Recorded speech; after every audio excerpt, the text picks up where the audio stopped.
Living in the Jemez Mountains offers a close connection to nature, but it also presents unique challenges.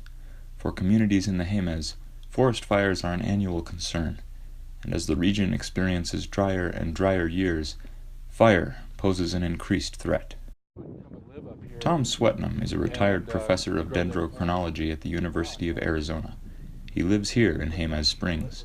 Surrounded by ponderosa pine forests, Swetnam studies tree rings in his small laboratory. And so with the tree ring record, we can get history of fire, of forest fires. And we can also get a history of drought and wet periods. So the tree rings themselves are showing us when it's a wet year and when it's a dry year. Swetnam's data is used to determine how often fires occurred in the past and how severe they were. His data is being used by Santa Fe National Forest officials as a basis for planning when to conduct controlled burns or to encourage forest restoration. Because they live in a forest, the threat of fire is very real for Swetnam and his wife, so they take precautions to protect their home from a potential wildfire. Sooner or later, there's going to be a fire burning through this forest that we're in right now. It's just almost inevitable. The question is when, not if, it's going to burn.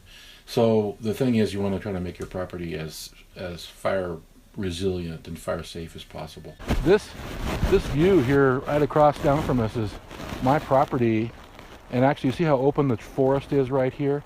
That's because it's been thinned.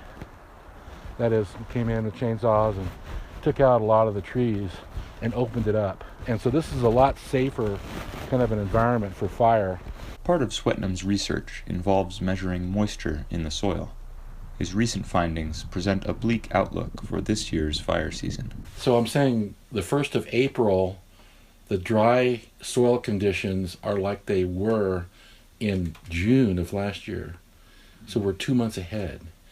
So our drying conditions are 2 months advanced. It's like we're sitting in a dry June when actually it's only April, right? So it's part of the problem. Swetnam hopes conditions will improve in the near future, but he also points out that climate models predict the Southwest will become increasingly arid and increasingly fire-prone. For the New Mexico Newsport, this is Tom Hanlon.